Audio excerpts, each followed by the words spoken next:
Hello everyone, हामी चाहिँ accounting हेरिरहेछौँ र एकाउन्टिङमा चाहिँ हामीले फाइनल एकाउन्टको कुरा गर्दै थियौँ।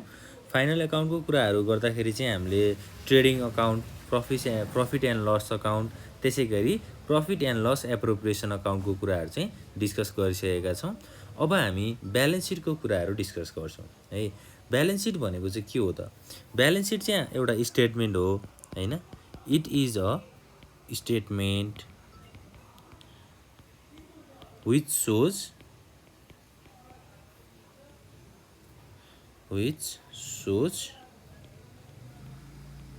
financial position of a company है।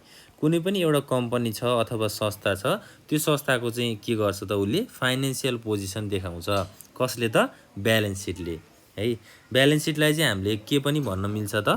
पोजिसन स्टेटमेन्ट भनेर पनि भन्न सकिन्छ है।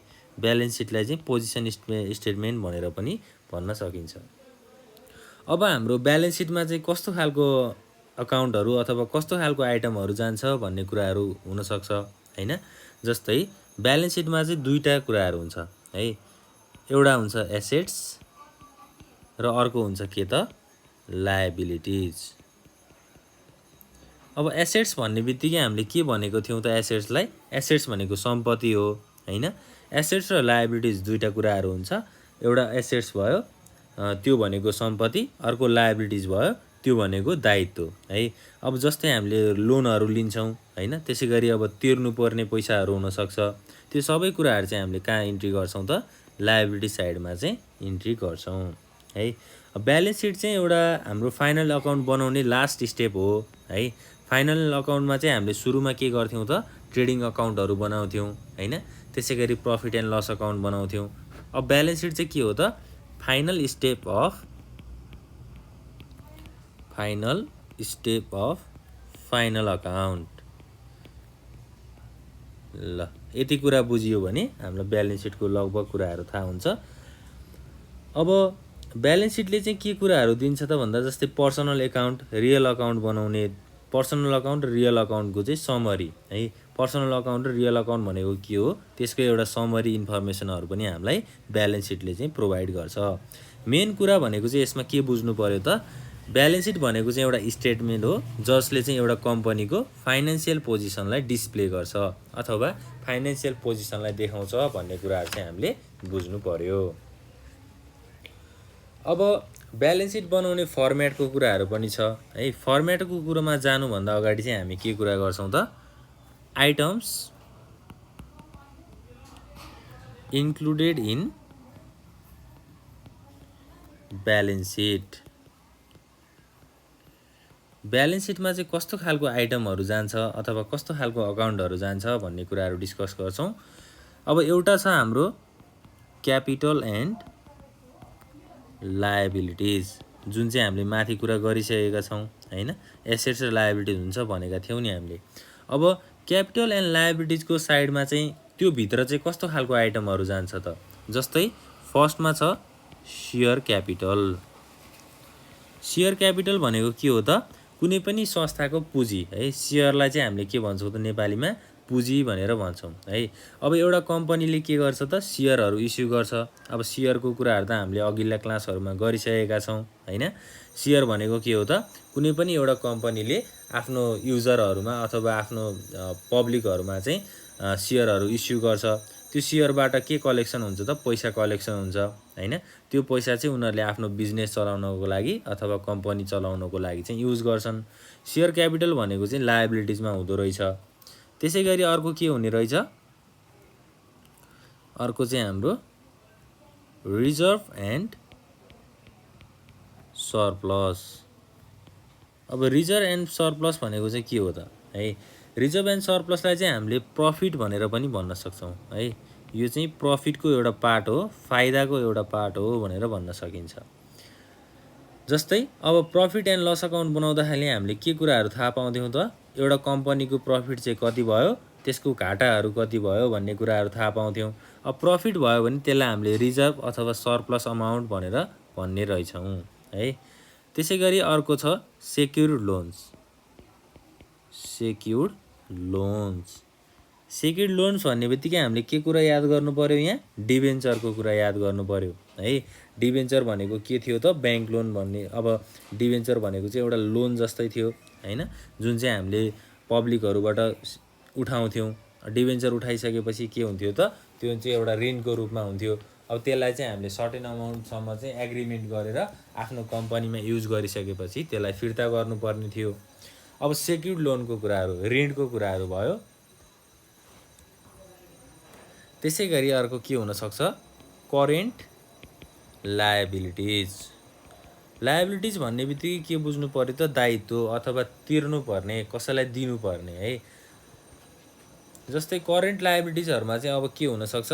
एउटा छ बिल्स पेएबल। बिल्स पेएबल भनेको के हो त? जस्तै हामीले कुनै पनि सामानहरू एउटा कम्पनीमा किनेर लिएर आयौँ हैन, सामानहरू उधारोमा किनेर लिएर आयौँ भने उधारोमा किनेको सामानको त अब पैसा तिर्नुपर्ने हुन्छ हैन। तिर्नुपर्ने पैसालाई हामीले बिल्स पेएबल भनेर भन्छौँ है, बिल्स पेएबल भन्छौँ। त्यसै गरी सन्ड्री क्रेडिटर्स भनेको पनि के हो त? लायबिलिटिज हो। त्यसै गरी अब अरू के हुनसक्छ? आउटस्ट्यान्डिङ एक्सपेन्सेस हैन। यस्तो खालको आइटमहरू चाहिँ हामीले के गर्छौँ त? ब्यालेन्स सिटको क्यापिटल एन्ड लायबिलिटिज भन्ने सेक्सनमा इन्ट्री गर्छौँ है। अब items that are recorded at items that appear on assets side of balance sheet भनेको, एसेट्स भनेको के हो त? सम्पत्ति है। अब एसेट साइडमा चाहिँ कस्तो खालको आइटमहरू हामीले राख्ने त? एसेट्स भन्ने बित्तिकै एउटा के हुन्छ? फिक्स्ड एसेट्स हुन्छ। फिक्स्ड एसेट्स भनेको चाहिँ अब एक ठाउँबाट अर्को ठाउँमा सार्न नमिल्ने भनेको है। जस्तै land and building. Land and building भनेको चाहिँ फिक्स्ड एसेट्स हो, सम्पत्ति हो। घर र जग्गा है, घर जग्गा भनेको चाहिँ हाम्रो फिक्स्ड एसेट भयो। त्यसै गरी अर्को plant and machinery. Plant and machinery पनि के हो त? फिक्स्ड एसेट्स हो। त्यसै गरी अर्को के आउँछ? इन्भेस्टमेन्ट आउँछ है। इन्भेस्टमेन्ट भनेको चाहिँ के हो त? लगानी गरेको भनेको। अब जस्तै हामीले चाहिँ कुनै कम्पनीमा अथवा कुनै संस्थामा लगानी गरेको हुन सक्छौँ हैन, अथवा सेयरहरू हालेको हुन सक्छौँ। त्यो सेयर हालिसकेपछि हामीलाई त्यो कम्पनीबाट के आउँछ त? अब फाइदाहरू भयो भने प्रफिटहरू सेयर गर्न सक्छन् उनीहरूले हैन, इन्कम जेनेरेट हुन्छ भनेर है। इन्भेस्टमेन्टलाई पनि हामीले के भन्छौँ त? एसेट्स भनेर भन्छौँ। त्यसै गरी करेन्ट एसेट्सको कुराहरू छ। करेन्ट एसेट्स भनेको चाहिँ के हो त? जस्तै अब क्यास, त्यसै गरी डेप्टर्स हैन, अनि हाम्रो अरू के हुन सक्छ? जस्तै अब ब्याङ्क ब्यालेन्स। यी सबै कुराहरू चाहिँ करेन्ट एसेट्स हो। क्यास भनेको पैसा है, पैसा हुनु भनेको सम्पत्ति हुनु हो। त्यसै गरी डेप्टर्स भनेको चाहिँ के हो त? अब जस्तै हामीले चाहिँ कसैबाट पैसा पाउनु पर्ने छ है, पैसा पाउनु पर्ने अथवा हामीले चाहिँ लिनुपर्ने कुराहरू छ, त्यो भनेको के हो त? डेप्टर्स नै भयो हैन। त्यसै गरी ब्याङ्क ब्यालेन्सको कुराहरू छ। ब्याङ्क ब्यालेन्स भनेको चाहिँ अब पैसा ब्याङ्कमा जम्मा भयो, ब्याङ्कमा चाहिँ हाम्रो पैसा छ भनेर भन्यो भने त्यो ब्याङ्क ब्यालेन्स हुन्छ। ब्याङ्क ब्यालेन्स पनि के हो त? एसेट्स हो। त्यसै गरी अब अरू के हुनसक्छ त? जस्तै अब मिसलेनियस एक्सपेन्डिचर हैन, जस्तै अब प्रिलिमिनरी एक्सपेन्सेस, डिस्काउन्ट, यी सबै कुराहरू चाहिँ हाम्रो केमा हुन्छ त? एसेट साइडमा हुन्छ। यति कुराहरू चाहिँ हामीले थाहा पाउनु पर्यो। ब्यालेन्स सिटमा क्यापिटल एन्ड लायबिलिटिज हुन्छ र एसेट्स हुन्छ भनेर बुझ्नु पर्यो, र क्यापिटल एन्ड लायबिलिटिजमा कस्तो खालको आइटमहरू जान्छ भनेर बुझ्नु पर्यो एउटा। अनि त्यसै गरी हाम्रो एसेट साइडको कुराहरू पनि त्यही नै हो। अब हामीलाई ब्यालेन्स सिट बना भनेर सोध्छ है। जस्तै ब्यालेन्स सिटमा चाहिँ के हुन्छ भन्दा,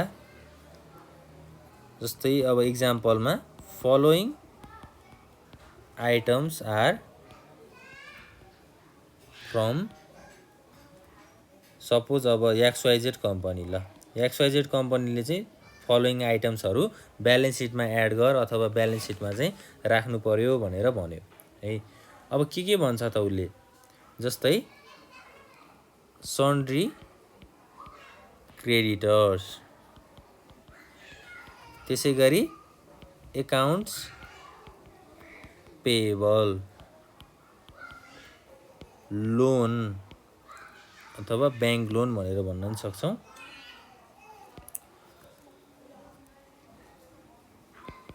ब्याङ्क लोन, त्यसै गरी सेयर है, इक्विटी सेयर। त्यसै गरी अब अरू के हुन सक्छ? Building, account receivable, furniture. ल यो आइटमलाई चाहिँ हामीले ब्यालेन्स सिटमा देखाउनु पर्यो भनेर भनेको छ। भनेपछि अब के हुन्छ त? हामीले ब्यालेन्स सिट बनाउनको लागि ब्यालेन्स सिटको फर्मेटको कुरा गर्नु पर्यो हैन? फर्मेट अफ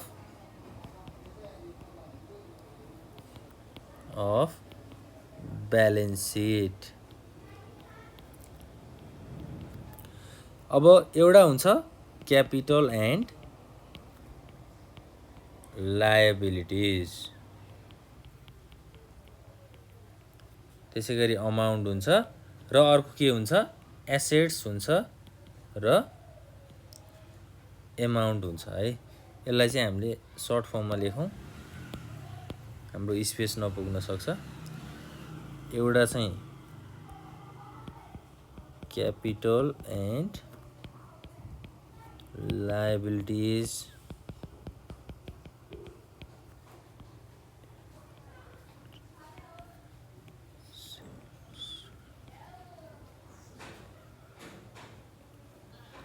ल अब फर्स्टमा हामीले क्यापिटल एन्ड लायबिलिटिजमा चाहिँ कस्तो खालको आइटमहरू राख्ने भन्ने कुराहरू थाहा पाउनु पर्यो। अब माथि हामीलाई लायबिलिटिजमा के आइटम जान्छ भनेर पहिला सुरु थाहा पाउनु पर्यो। त्यसको लागि हाम्रो यो क्वेसन्स कम्प्लिट भएको छ त? छैन, किनभने हामीले यहाँ अमाउन्टको कुराहरू त गरेकै छैनौँ हैन? ल अमाउन्ट राख्नु पर्यो। अब सन्ड्री क्रेडिटर्समा चाहिँ अमाउन्ट कति भनेको छ त? 65,000 है। त्यसै गरी एकाउन्ट्स पेएबलमा कति छ? हाम्रो 10,000। ब्याङ्क लोन कति छ? 25,000। त्यसै गरी इक्विटी सेयर कति छ त? हाम्रो 4 लाख है। त्यसै गरी बिल्डिङ छ 1 लाख हैन?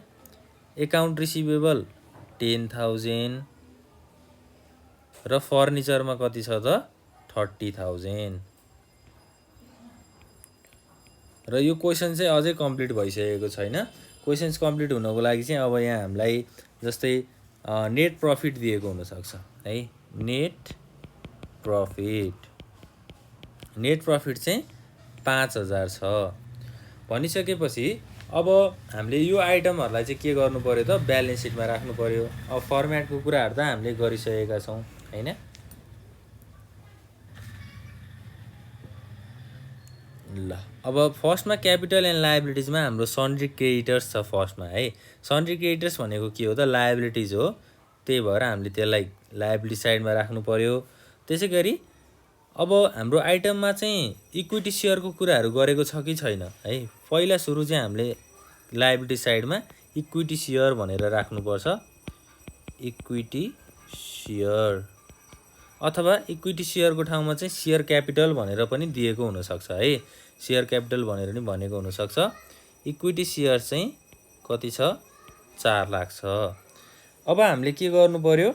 नेट प्रफिट दिएको हुनसक्छ। नेट प्रफिट भनेको प्रफिट एन्ड लस अकाउन्टबाट आएको हुन्छ हैन? नेट प्रफिटलाई चाहिँ के गर्ने त? एड गर्ने। एड नेट प्रफिट कति छ माथि? 5,000। नेट प्रफिटलाई चाहिँ एड गर्ने 5,000 र टोटल अमाउन्ट कति भयो त अब? 4,05,000। यो चाहिँ हाम्रो लायबिलिटी साइडमा गयो। त्यसै गरी अब चाहिँ हामीले सन्ड्री क्रेडिटर्सको कुरा गर्ने। यदि हामीलाई क्वेसनमा सेयर दिएको छ भने त्यसलाई चाहिँ हामीले सबभन्दा पहिला लायबिलिटी साइडमा इन्ट्री गरिहाल्नुपर्छ है। फर्स्टमा चाहिँ हामीले इक्विटी सेयरको कुराहरू लेख्यौँ। अब सन्ड्री क्रेडिटर्स छ। सन्ड्री क्रेडिटर्स भनेको लायबिलिटिज हो हैन। सन्ड्री क्रेडिटर्स कति रुपियाँ छ त 65,000 65,000। त्यसैगरी एकाउन्ट्स पेएबल भनेको तिर्नुपर्ने पैसा भन्यो। यो भनेको त लायबिलिटिज हो हैन। लायबिलिटिज 10,000 छ। एकाउन्ट्स पेएबल कति छ 10,000 छ है। त्यसैगरी अर्को के छ त अब बैंक लोन। बैंक लोन भनेको के हो ऋण है। ऋण लिइसकेपछि अब के हुन्छ त त्यो हाम्रो लागि दायित्व हुन्छ अथवा हामीले तिर्नुपर्ने भन्ने भयो। बैंक लोन पनि के हुन्छ त हाम्रो लायबिलिटिजमा हुन्छ।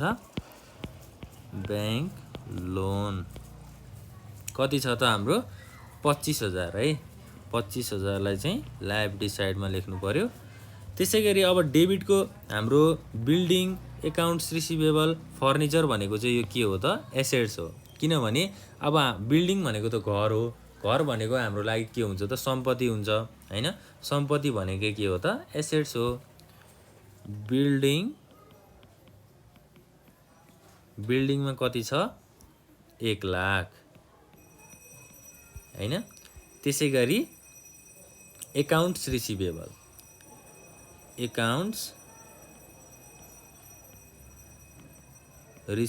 चाहिँ कति छ त रुपीस 10,000। त्यसैगरी अर्को के छ फर्निचर है। फर्निचर चाहिँ कति छ 30,000। फर्निचर भनेको पनि के हो त एसेट्स हो हैन।